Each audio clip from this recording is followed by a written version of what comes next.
He's alive! Welcome to Bookenstein. I'm Peyton Jones, and I'm joined by my co-host, Brooks Hammond. Hey, Brooks. Hey, I'm excited. This is the first time I've actually interviewed someone on purpose. Every other Yes. time I just fill in. Yeah, that is true. You do tend to fill in, but you're a good scab. That's all I'm going to say. You're good at that. I appreciate it. And this is our very first episode with a real live guest. And what a guest we have. We have someone I greatly and deeply respect. He has deepened my understanding on APEST, as I would say he has the entire Western world and much of the global church. You've probably guessed by now, it's Alan Hirsch, the Einstein of APEST, a mentor to me personally and a good friend. And Alan, it's such an honor to have you on here today. Hey, it's fun, man, to be with you guys. Thanks for having me. Well, it's an honor for us. I mean, we're knocking it out of the park. It's a home run to have Alan Hirsch on here, especially to talk about a book. I mean, you've written many, many books. You've written 5Q, you've written Read Jesus, you've written, gosh, I mean, we're going to talk about the book today that I think really introduced APEST into the mainstream. But you have a long list and long line of books. Reformation is on my list. It's the only Alan Hirsch book I have not read. And Alan has a new book coming out called Metanoia, which I think may actually turn out to be his most important and poignant book for the church and where it's at today. We'll come back to that before we end. But we're here on Bookenstein to talk about the eclectic reading habits of leaders. And of course, we don't experiment on you and tell you books that we think, maybe they're good. On this show, we literally pick what we think are the best books everyone needs to read. So this book, I believe, even though it's about movements and the 6 different elements of movement DNA, in other words, the DNA that's in all movements everywhere throughout time, most people that I talk to that have come face to face and grappled with the idea of APEST, the apostolic, prophetic, evangelistic, shepherd, and teacher, it went back to this book because when this book came out, one of the elements of DNA was APEST, and it just raised the collective consciousness of the body of Christ to really embrace that or to consider, have we actually left out some of the functions of Christ's ministry? So I know that it's a book about a bigger topic, but often when I talk to people, because I've written on APEST, particularly in the context of church planning, that's the book that God really used more than any other book, even other books written about APEST in specific. This is the book that I believe God has used to really rock the church, not just about movements, but even that one element, APEST. So it's really cool to be talking to you about this today. Tell us a little bit about the book, what it's about, and why did you feel you needed to write it? Oh, well, okay, so I should warn you, I'm the Lord of the long answer. So just haul me in, okay? So the book really for me started by actually being at a conference. I was really thinking movements anyway, because I always thought movements were the key. And right back in seminary, I was thinking, how do we, recover something of that dynamic that you see in the New Testament church? I guess that's a lot of people grappling with it, but the idea of movements began very early in me. And then I went to a conference. This is way in my ministry. A guy asked the question, how does the early church grow from as little as 25,000 year 100 to upwards to 20 million 200 years later? And then you see that kind of hyperbolic growth curve.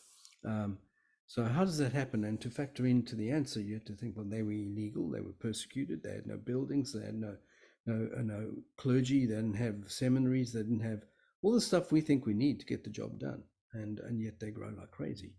So for me, I felt that I don't even know how the guy answered the question himself. I just tuned out because God tapped me on the shoulder.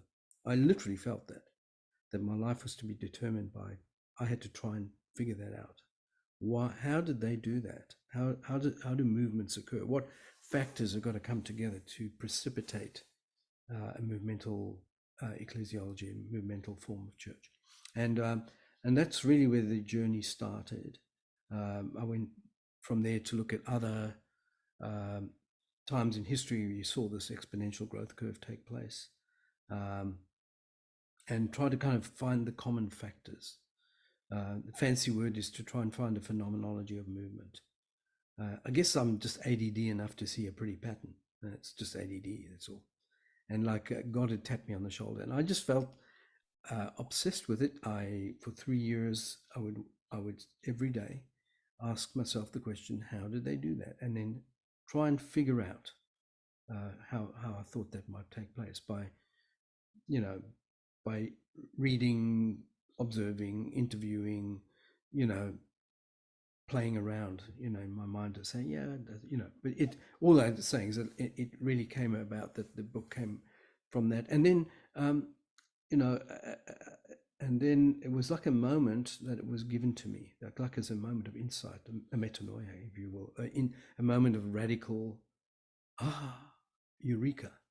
And I know I was in England at the time, and some guy, I went to go and see Windsor Castle actually, but Windsor Castle was closed. I'd been dropped off there, so I was 8 hours in that. It's a small town in England, and but it had a nice castle, but the castle was closed, and so I had one room open. So I saw the one room, and I thought, what do I do now?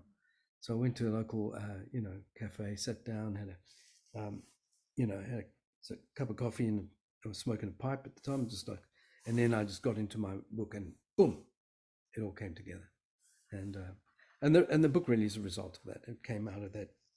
I tried to catch a deluge in the teacup, like, oh, how do I hold this all in? So it was like a revelation. I felt I was looking over God's shoulders. Yeah. It's interesting. You talk about wanting to figure out the movement of the first century. But one of the things that I picked up in the book is like you really connect with the Old Testament. You find that continuity all the way through. So like when we talk about Jesus as Lord, you connect it to the Shema, that God is one, that there's not all kinds of different regional deities, but that God is Lord over all things. And then you connect it to the New Testament, where you have Jesus, you have the incarnation, and so that's a fulfillment and the extension of God being Lord over all things. Man, so how did you come to, how do you find these do you just stumble upon the continuities, or did you look through the Old Testament looking, how can I connect all of this to movement? So it's a good question. One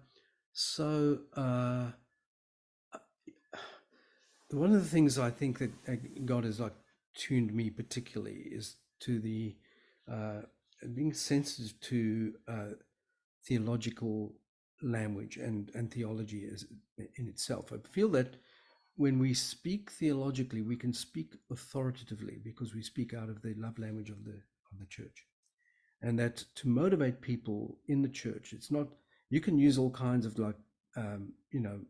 business tech or some social sciences, which I do all the time too. It's something I do. I merge the two, right? But what I'm trying to do is to find the kind of deeper currents that are in Revelation itself, and then try and draw upon them. So the idea of monotheism, which is what we're saying in Shema, love the Lord your God with all your heart and all your soul and your strength, which of course is the Jewish confession. It's the primary confession. It's confessed 3 times a day in Judaism. Of course, Jesus picks up on this, and of course he commits us to this, and he extends it to say, as your neighbor as yourself. So he adds something more to it, but he says there are no greater commandments as these. So this idea of Jesus himself substantiates this, that we are to not allow the claims of all other false gods over our lives, that we are to give our lives exclusively to the one God. And when I talk about Jesus as Lord, that side of the lordship thing comes up. So you have to kind of explain it within the logic of the Bible itself. So so I'm not sure if I answered the question, but I do think it's kind of important to kind of make the connections with the scriptures, especially making claims about paradigm shift, which the book is on about, by the way. And saying this ought not to be too much of a shift to us, and actually it's recovery of ideas. I would argue all our greatest truths are recoveries. of what is already there that we've forgotten about. Hence the name, The Forgotten Ways. The biggest insight actually into the book, guys, was my personal insight was that these forces lie latent within us, and I call it latent potentials. The 6 elements of MDNA are latent within the church, and that are activated in certain times and places. And in the West, a number of these have been suppressed simply because the form of church that we've adopted is pretty much a different paradigm. And so it basically suppresses these insights in the name of a more institutional understanding of the church. But under conditions of, in the case of China, where that's all taken out, it's deinstitutionalized literally within 10 years, done, over. No churches like that left. And under those conditions, the Chinese church discovers latent potentials in itself instinctively. One of the things about the image, the metaphor of church as movement, I believe, is our most instinctive form of church. It's the primal, instinctive nature of Christianity, and it's our best form. When we're in that form, we're at our peak. We're not trying to dominate people or to tell them how to run their lives. We're actually witnessing and transforming society through the Jesus energy that comes through a Jesus movement. That's kind of the amazing thing. I mean, listening to you talk on this, because I mean, you're also a part of a new project, which is connected with movement leaders, and you've got a training that we're a part of as well. That where you're talking about how to train people. You can go check this out. You can go to themxplatform.com. You can check out some of the trainings that are here, where Alan and others on the team will talk all about these 6 elements of movement DNA. And one of the amazing things, Alan, is when you talk about it, you'll point out that the church as movement happens always against impossible odds. Where in the West, where we have, it seems, everything in our favor, the one thing we don't do is operate by these 6 movement DNA elements. You would think that we have it all going, and yet there's very little movement in Western Christianity.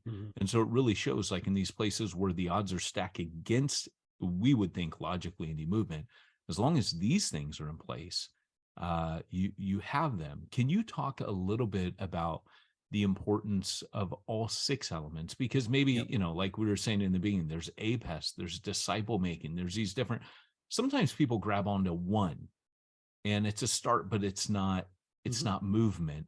Can you talk about the importance of all 6 and why that's necessary for movement? Is it worth saying before that, gents, that to mention the 6? So should I just do that very quickly? Yeah, absolutely. And then I'll explain how they come together. So at the center of movements that change the world is a central confession that relates to what Brooks was saying there. The Jesus Lord confession is the center one. So that's the one MDNA. It's the defining MDNA that kind of determines the character as well as the content of the movement. And it's transcendent, so you never really attain to it. You can't really get on top of that one. The next one is discipleship and disciple making. All movements are pretty obsessed with discipleship, and they cook it into the church. I mean, it's not something optional extra. Everyone gets to be in the game. The next one I usually go to is missional incarnational impulse, which is the way movements extend and consolidate. So it's missio is going out, incarnation is going deep, contextualizing, going out, going deep. And so you begin to see the swoosh, what I call the movement swoosh, the pattern begins to emerge out of the incarnational forms of mission. So mission as it goes out, incarnation as it takes root in various cultures and in neighborhoods and contexts. Next one is APEST culture, which is, we mentioned of the fivefold. I don't use the term because it's been often, I think, misused as a kind of a domination type typology of leadership. But APEST is simply reflecting the Ephesians 4 category of ministry: apostles, prophets, evangelists, shepherds, and teachers, as being all 5 necessary for movement and for viable forms of expression. There's never been a movement that didn't take place without byfall. That's very clear. APIST. So, and I can go on about that, as you know, but we won't. Organic systems is about how movements organize. They organize counterintuitive to our form of organization, which is to centralize and go hierarchical. They tend to decentralize and empower on the edge. So it's a very different way of organizing, because you don't, like in some movements in China, they don't pay anyone salaries, and yet they're 2-3 million people in the movement. How does that work? How do you organize that? And there's definitely principles of organization there, you know. Anyway, that's elaborated on. And then the final one is liminality and communitas. This idea of liminality is conditions of risk, danger, ordeal, challenge that precipitates a new way of relating. Communitas is the kind of community that gathers in the context of liminality, risk, danger, ordeal, challenge, adventure. And so it's the kind of comradeship that is needed to sustain movements over time. So all six are needed. You're right, Pate, the idea, bro, that people, you do one of them, it's good. They're all quality factors, honestly. So people take disciple making seriously. Good on you. The thing is that, you'll never be a movement, though, until you actually think about how you organize, or you do your liminality thing to keep the kind of sustaining community that, that comes together, or APEST. You just won't be a movement without these. So it's necessary but not sufficient. And that's the problem with a lot of people. They tend to be reductionist and to go one factor. And it's good. Can't go wrong if you disciple better, But merely disciple making won't change anything. Fundamental, you won't be a movement anyway. That goes to scale and has long-term impact. For instance, I'll tell you the example of this. China discovers the six. It just happens. Russia, under the same conditions of communism, didn't. They were disciples, but they went hiding. They went underground. But they didn't do anything beyond keeping their Baptist ecclesiology or their various prevailing forms of ecclesiology. They didn't find new expression. And for the most part, they didn't do much. They didn't thrive. Strange enough, under the same conditions at a similar time. So each one is important, but necessary, but not sufficient in and of itself. It needs all the six to happen to create a movement. Yeah. So is there one that you get a little more pushback than others? Because I know a lot of people, they'll get on board with things like discipleship, even if they don't do everything correctly. But you don't hear about liminality conferences. Nobody in their speaker bio says that, I'm really passionate about liminality and communitas, right? Like, is there one that gets a little more pushback, or people have a harder time figuring it out? That's an interesting question too. The funny thing is that when you talk about liminality in a way that people understand, everyone wants it, man. It's the kind of stuff you had when you grew up at school and you did some crazy things with your sisters and brothers. Or it's what we see in movies. We long to go to movies where there's someone's on the run from the government, and it's got some secrets, and they it's the people who come together to kind of create the cause. It's the basis of most of our myths and our stories that we tell ourselves, and it's in a sports team. It's all over the place. So I think we long for it. It's just that the church is not known to be a risk-taking. In fact, if anything, under middle-class sensibilities, it tends to go in the other direction, becomes safety and obsessed. Safety, security, comfort, and convenience are probably more marks of the contemporary church than anything else. So does it get pushed back? When people are not actually funny enough on any of these issues, APEST used to get pushback, but not anymore, bro. Honestly, you're seeing wholesale denominations buying on this stuff now, whereas before they might have been cessationist on this. We don't believe in apostles. Actually, we got normally cessationist denominations. The SBC is a good example of this, who now use this for training for their church planters. They see a wider typology. So it's a game changer, and it's a very exciting aspect of MDNA that's being highly adopted. So no pushback fundamentally. I would argue the biggest one we're dealing with right now the most important one, and always is the most important one, is the Jesus is Lord one. Mm. Because we're now experiencing something of a religion that is not centered on Jesus. It's centered on either the Bible or the gospel, or whatever it is. We use other centers, but the problem is that there are no other legitimate centers. The central core idea has got to be Jesus. It's Christology, right? We come to the knowledge of the triune God through the second person of the Trinity, who's the way, the truth, and life, right? There's no way to the Father except by him. So, we've tried to dodge that one because the way of Jesus is challenging. Yeah. And the lordship of Jesus is challenging. You ask Jesus what he thinks about many of the things we just get up to normally, and I think, it's tough. So it challenges our lifestyle in a big way. And I think that's the big issue for the American church at the moment, the Jesus one. No kidding. Yeah. Yeah, I think it's amazing. You've mentioned before, I've heard you talk about Bible-centered, gospel-centered, and you're like, how about Jesus-centered? Because we'd have the other stuff in there if we would just focus on Jesus. Yeah. And I think that's Jesus so is a wise. gospel with a face. Oh, that's fantastic. Alan Hirsch here, dropping gold nonstop. Alan, I got one more question for you before we get off here. We've got, I think as authors, right, you look back, because I've asked you to look at one of my books, my very first one, and said, hey, Alan, you've helped me broaden and understand things I didn't understand years ago. I can definitely say I would republish some of my earlier books differently. 20-something years on from this book now, do you look back and think, I'd change a couple things in here? Or do you feel like, no, I think it pretty much, because I think overall it's timeless. Are there any things you would go back and change at this point? Well, I actually had the opportunity to do that actually in the second edition of the book. And so what I did is largely update some of my own thinking along the way, and also what we were seeing in the 10 years prior to that, which was major. We saw some really major advances in people thinking about these things. So I got a lot more examples that I was able to do.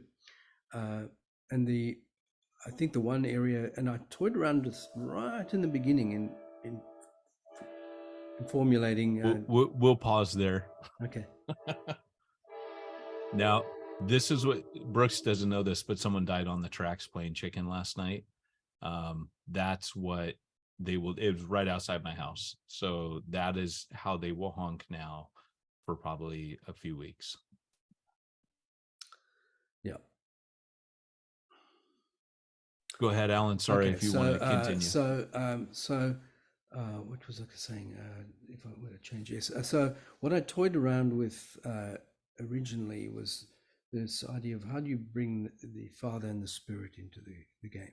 But I felt at that time it was somewhat forced, because in a sense Jesus takes us to the Father, so you can leave Jesus to do that for us. But movements that change will are really simple, so I'm trying to get down to the simplest elements, right? But I do think that what I did add in the second edition was something more of a working theology or working dimension of the Spirit in the whole thing.